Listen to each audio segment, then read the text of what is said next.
Përshëndetje gjithëve. Mirë se erdhët në podcastin tim. Unë jam Linda dhe ju po ndiqni programin më të ri në YouTube channel Zëri i Diasporës.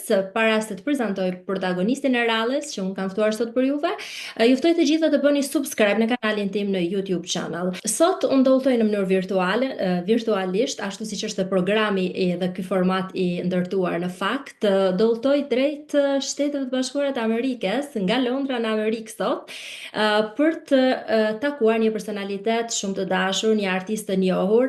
Ai është një artist i njohur tropojan në fakt. Jeton në Amerikë prej 7 vitesh dhe ka mbi 35 vite në skenën e këngës popullore. Gjithashtu është i njohur për vokalin dhe interpretimin e tij në skenën popullore dhe ka kënduar shumë këngë dhe bashkëpunime me artistë të tjerë në fakt, dhe ne do të mësojmë më shumë rreth backgroundit të tij artistik dhe jetës së tij dhe pse ai është larguar nga Shqipëria dhe ka zgjedhur për të jetuar tashmë në Shtetet e Bashkuara të Amerikës. Unë e kam në një lidhje Skype dhe dua ta përshëndes. Është Dionis Delia. Mirë se erdhën në podcastin tim. Se u gjej dhe shumë faleminderit për ftesën. Mirë. Urdhroni. Faleminderit juve. Dionis, të prezantova një herë gjërësisht, pasi me atë prezantim që unë bëra, besoj njerëzit e kuptuan se kush je ti, duke e ditur që je shumë i lidhur ngushësisht me këngën popullore dhe ti gjithmonë ke dhënë një kontribut të veçantë në këtë zhanër të muzikës, dhe ne duam të njohim pak Dionisin edhe nga jeta personale dhe familjare dhe arsyet se pse jeni larguar nga Shqipëria drejt Shtetet Bashkuara të Amerikës. Tashmë pjesë e diasporës shqiptare prej 7 vitesh, apo jo? Po, 7 vite që jam larguar nga Shqipëria dhe jam shpënguar duke jetuar këtu në Shtetet e Bashkuara të Amerikës, në New York. Si është jeta aty? Është qytet shumë i madh që ka dhe shumë shqiptar. Përveç tjerë, po ka shumë shqiptar. Jeta është për ne që vim me rishtas nuk është dha që lehtë fillimisht, kuptohet. Megjithatë tash u bën 7 vite dhe kemi filluar më mësu me intensitetin e jetës, se këtu është duket sikur vrapon. Gjithçka vrapon. Po mirë, nuk është keq, pse Amerika dihet është Amerikë. Jemi pak larg, po mirë është, nuk është keq. Punojmë, jetojmë. Dionis, je me familjen aty apo jo? Po, jem bashkë me familjen, ne jemi shpërngul, si thash, para 7 vitesh, ne kemi fituar llotarinë amerikane. Kemi aplikuar për llotarinë dhe kemi fituar llotarinë. Kemi ardhur me green card, si thonë, kemi ardhur me letra, tash i bile jemi vallë qytetar amerikan. Kemi marrë dhe pasaportën. E tham drejtën, nuk është se jemi larguar siç po themi për ëndër ose për një jetë më të mirë, flasim drejt, unë nuk kam pas në jetë keqe as në Shqipëri, po personalisht po themi edhe për bashkëshortin e mirë, po për fëmijët, sikur me ato probleme që po kalon te Shqipëria dhe kështu, nuk e pa shumë të arsyeshme që ti lesha mu përballë me ato vështirësitë. Jo marrë shkollën dhe nuk e di se ku do shkojnë me punua, po janë sa probleme që gjithë i dinë, po ndoshta edhe nuk i japin zane në Shqipëri, por e mendova që të largoheshem, me qenë se doli llotaria, sepse ti ikush, siç ikin disa pa letra, pa gjashtë aventurë, që unë nuk e doja, nuk ja këshilloja as kujt, domethënë të hyj asaj aventure që të vi këtu në zezë, apo unë kam pas mundësi që të ndaloj në shumë shtetet e Evropës, unë pasi që në 92-shin kam udhëtuar jashtë nëpër Evropë, nëpër qytetet ndryshme, nëpër shtetet ndryshme të Evropës, me koncerte, gjithmonë me koncerte, dhe kam pas mundësi që të ndalohem, po me shpresën që një ditë do rregullohet, do bëhet më mirë Shqipëria. Gjithmonë jam kthyer në Shqipëri sepse s'ka vend më të dashur në drejtën. Mirë, po një farë kohë që pasi u rritën fëmijët, 2 fëmijë të mëdhenj, sepse unë kam dhënë një të vogël, akoma e vogël, dhe po shifsha se perspektivat për ata nuk ishin ashtu siç e kishim ne më përpara. Edhe vendosëm që të vim në Amerikë. Unë, ndoshta për mua dhe për bashkëshorten time është një sakrificë, por për fëmijët ja vlen që ti vesh një rrugë të marrë, të mirë, të armët më të sigurt. Dhe për gjatë këtyre viteve, si pjesë e diasporës shqiptare dhe ku je pozicionuar tashmë në New Yorkun e bukur të Shtetit Bashkuar të Amerikës, ke jetuar Po, përmes puna jote e vetme ka qenë vetëm si këngëtar, pra angazhimet e tua artistike, kjo ka qenë puna e vetme apo të është dashur të bësh dhe një punë tjetër? jo, jo. Për drejtën këtu në Amerikë nuk e marr vetëm me muzikë. Ndërkohë që në Shqipëri ka qenë profesioni im i vetëm muzikë, dhe më thënë jam marrë vetëm me muzikë dhe kam jetuar me muzikë, po këtu jo. Se fillimisht nuk ke mundësi që të futesh direkt në tregun e muzikës, sado që të kesh njohuri, sado që të njohin njerëzit. Unë punoj në një profesion komplet tjetër, siç nga muzika, do të thënë komplet i ndryshëm, por merrem dhe muzikë. Muzika, do të thënë, është e dyta, është ekstra. Po ka aktivitete, nuk po themi aktivitete të bollshme, po ka koncerte, ka mbrëmje, ka parti të ndryshëm që organizohen dhe unë jam pjesë e këtyre. Për mendimin tim, muzika, do të thonë për veten time, po flas për veten time, muzika ka qenë një ëndër dhe një pasion qysh moshën e fëmijërisë. Do të thonë kisha një ëndër që unë bam një këngëtar, kur isha i vogël ndoshta nuk e dija se si mund të jetë një këngëtar profesionist, ama kisha shumë dëshirë që dalë të kënoj këngët e reja që dilëshin i mësoja me një herë, kënoja në shtëpi, kënoja ku do isha, kënoja në shkollë, dhe derisa kam arrit që të bëjmë këngëtar profesionist, kjo ka qenë ëndra ime deri aty që erdhi koha që ta lëshoj vendin tim, ta lëshoj vendin e punës tim dhe të vinë në Amerikë. E kuptoj. A ka qenë një vendim i Por vështirë? në Amerikë Ka qenë një vendim i vështirë? shumë, në thëmë drejtën shumë. Përse? Ka qenë një mendim i vështirë sepse është një diçka e panjohur, nuk e di se çat pret. Unë isha i vetëdijshëm që jam duke lanë një vend pune që për në Shqipëri ishte shumë i lakmuar, siç është teatri i operës dhe i baletit, ku Pra, kam punu për 20 vite. Dhe isha i sigurt që këtu nuk do kem mundësi që të futem të kënoj në teatrin e operës këtu në New York, i cili është teatri i operës më i mirë në botë, po themi ndër dy më të mirët në botë, siç është La Scala në Itali dhe Metropolitani këtu. Dijej që unë s'do kisha një vend aty normalisht. Por jam një vit rresht kemi hulumtu, kemi pyet si është jeta, me çfarë mund të merremi, çfarë lloj pune mundemi me bë, sepse kur ndron edhe një profesion këto ato punët e mira, po themi siç janë që i bajnë ta amerikanët që kanë lindur tu, si nuk i kap dot me njëherë.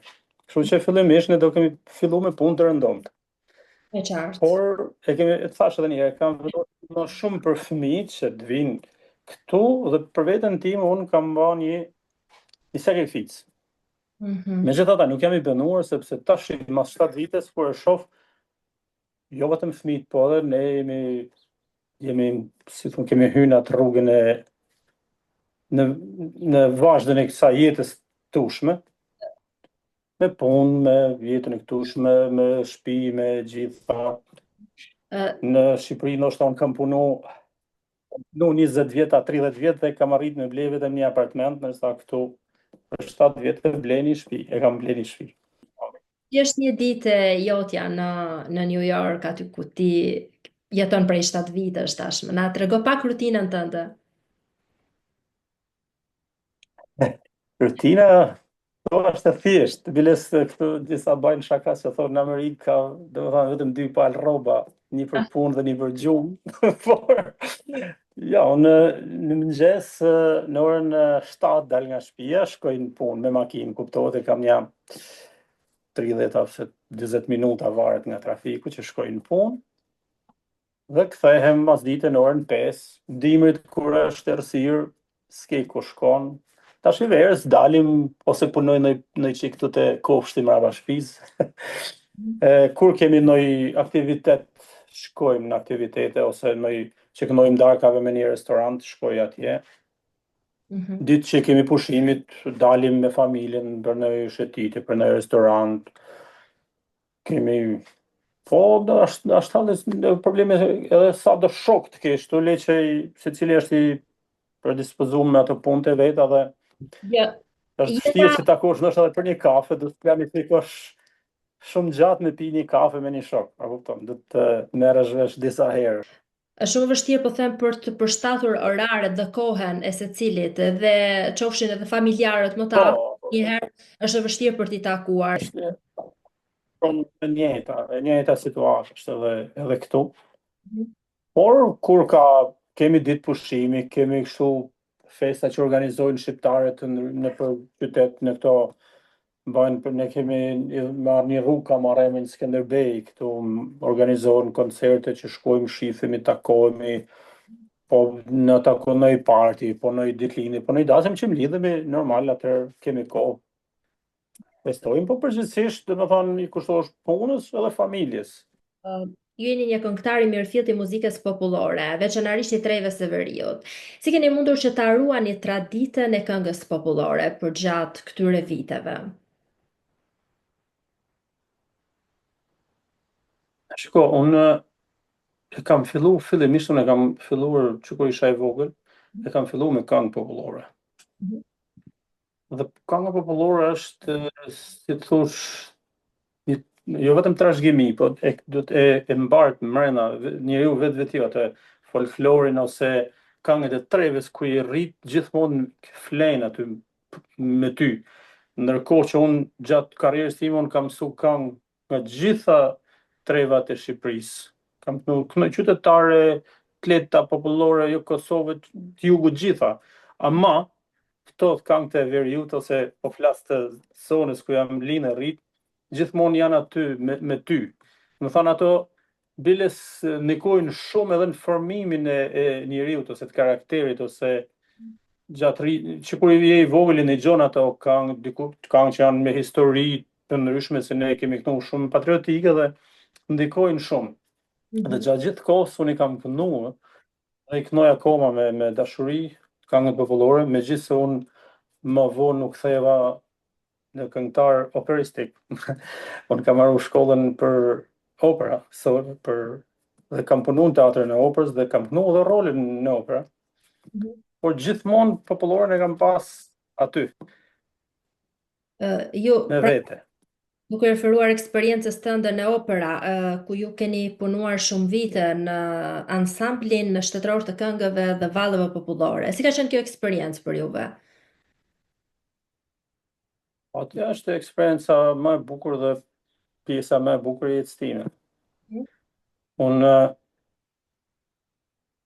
si tash e kam filluar me popullore në fillimet e mia, kam kënduar që në moshën 11 vjeçare në festivalin e fëmijëve në qytetin e Bayramçurit.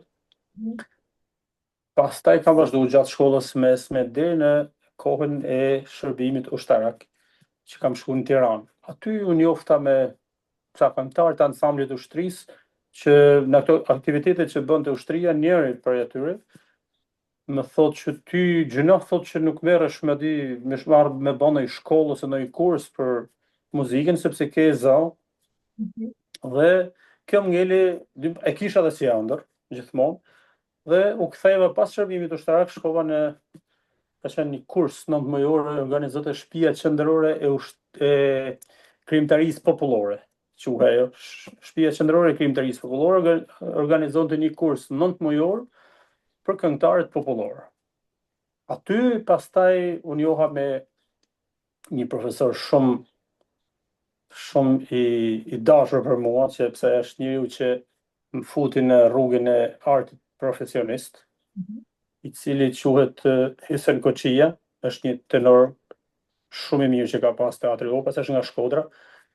Ka qenë, më saktë, se është tash nuk jeton më i ndjeri, por ai është njeriu i cili takimi me ta ishte fati, si them, fatlum për mua, i cili sa po më ka dëgjuar me thriti, tha ti a ke dëshirë me u përgatit për Akademinë e Arteve? Atëherë quhej Instituti i Lartë i Arteve, në fakt.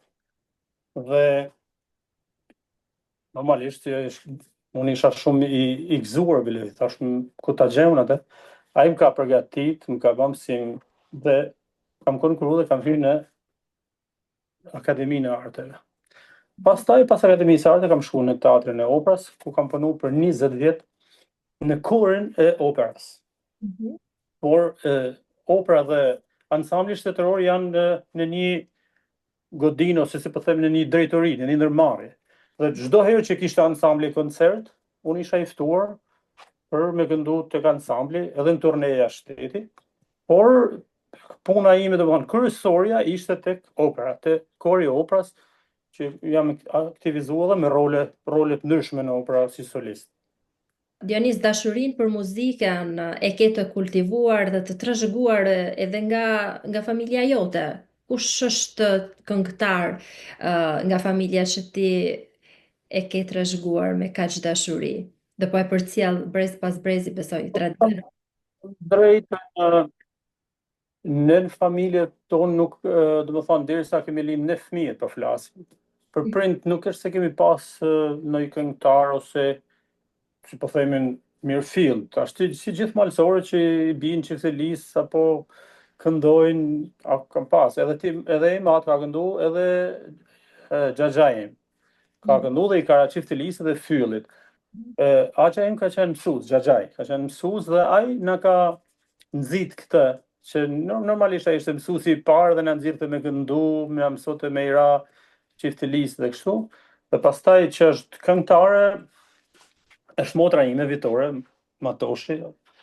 Matoshi është mbiemri i burrit, Vitore Dria.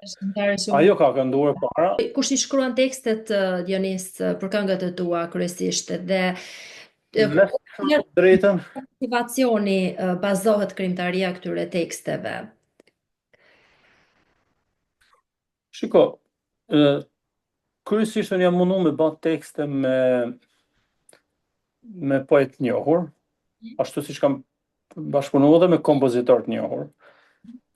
Albumin e parë tekstet ja ka marrë Gjok Becit, i cili dhaj nuk jeton më, një poet shumë i shquar dhe se ka bërë shumë tekste këngësh, jo vetëm për këngëtar të ndryshëm, por edhe në festivalet e këngës në radio televizion, ai ka bërë shumë këngë që kanë fituar edhe çmime të para.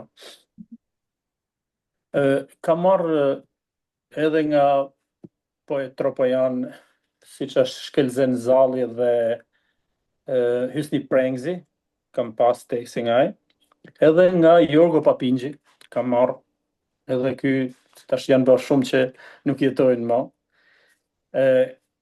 Kam bashkëpunuar sidomos me kompozitor me kompozitorin Kol Susaj dhe Edmond Zhulali.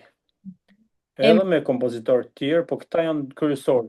Këta të dy, atë më kryesorët. Kam bashkëpunuar edhe me kompozitor nga Kosova, kam një mik timin i cili quhet Hysni Klinaku. Kam marrë edhe Luan Dagestani, kam Frank Kodra, domethënë që kam marrë nga një këngë, po kryesisht edhe shumicën e këngëve që i kam unë, i kam nga këta, që po themi. Dhe edhe tekstet normalisht janë po. Dua të them që muzika është një formë e sofistikuar për të mbajtur gjallë traditat tona, për ta ruajtur traditën malësore dhe për ta trashëguar atë brez pas brezi. Dhe po, në fakt kjo ka qenë rruga, forma kryesore, nuk po flasim për ditët e sotme, e cila tash i këngët edhe shkruhen, edhe incizohen, edhe mbahen në këto ruhen, domethënë edhe në platforma të ndryshme apo në CD apo po them, derisa ka ardhur kjo, këngët kanë qenë ajo forma kryesore të cilët njerëzit kanë përcjell historinë, vetëm me anë të ose të gojdhaneve ose të këngëve. Historinë, për trimat, për luftrat, për gjithçka. Ajo ka qenë tradita jonë dhe vazhdon pavarësisht se tash këngët ruhen ose historitë edhe shkruhen me libra, ama kënga vazhdon është një mënyrë që është shumë e mirë për këtë, si për traditat, si për kostumet, sepse edhe kostumet popullore dalin në pah me anë të klipeve ose të vallave ose Dhe që përdorim në fakt Dionis, jo më kot unë të kam ftuar sot për të intervistuar, pasi jo vetëm që je pjesë e diasporës shqiptare prej 7 vitesh, ti po jeton në New York dhe e ke lënë Shqipërinë si shumë prej nesh, por gjithashtu artistët shqiptar, qofshin ata që jetojnë në diaspora apo në Shqipëri, kanë një kontribut të rëndësishëm për diasporën shqiptare, pasi me angazhimet e tyre artistike, me koncerte të shumta që ato kanë pasur në diasporë, ku priten ngërësisht nga shqiptarët dhe mezi presin shqiptarët e diasporës për të pasur koncerte të tilla artistike, nga madhi, duke qenë se madhi për Shqipërinë edhe për vendlindjen është e theksuar tek ky komunitet. Dhe ju keni një kontribut shumë të rëndësishëm tek komuniteti i shqiptarëve kudo në botë. Dhe si ka qenë kjo përvojë, Jonis? Ke pasur ftesa të shumta, besoj, në shtete të ndryshme të botës, dhe jo më larg se para disa ditësh të patëm në Londër.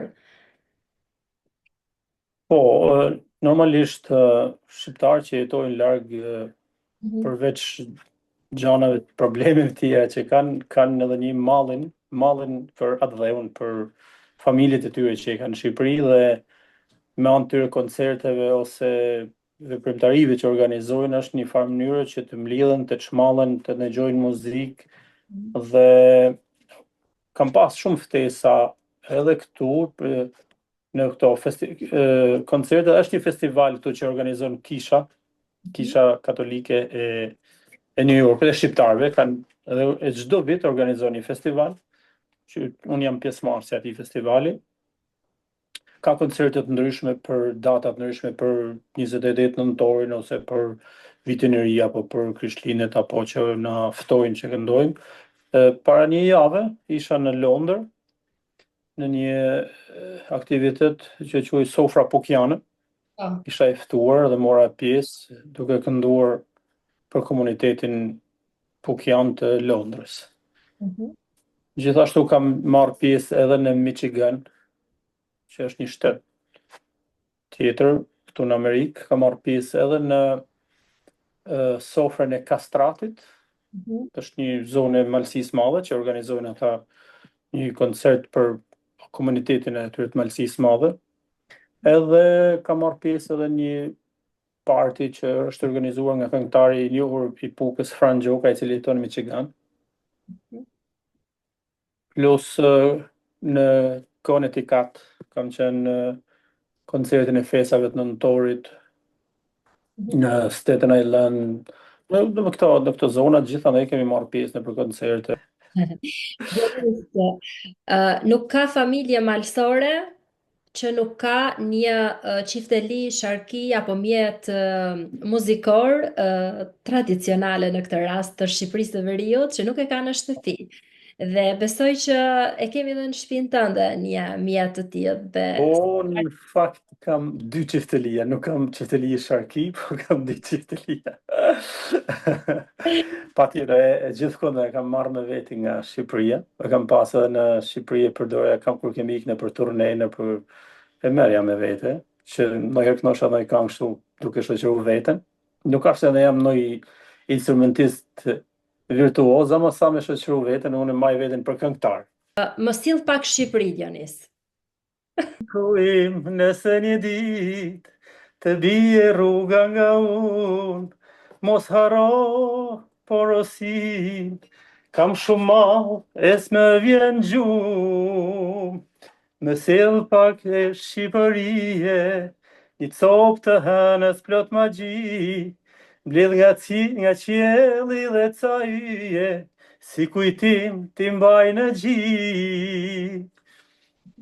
Të knoft zemra gjithmonë. Faleminderit. Faleminderit. Çka ka zogu që po qan, kalan shpi, kalan vatane,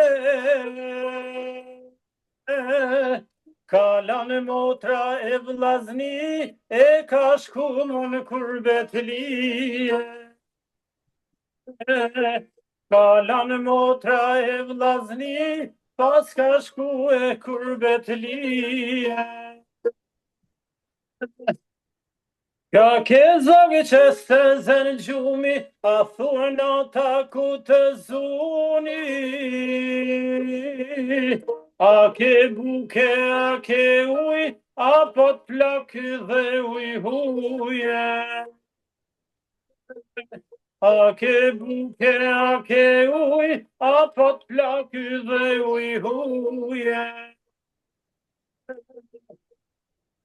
Delën me derë, nanë mirë, e këshyri rrugën time në vere.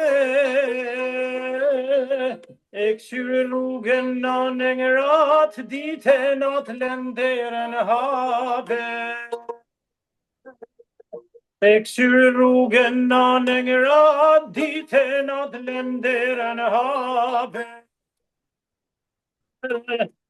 Elen hape po të pret, tiru në mollat vjet për vjetë,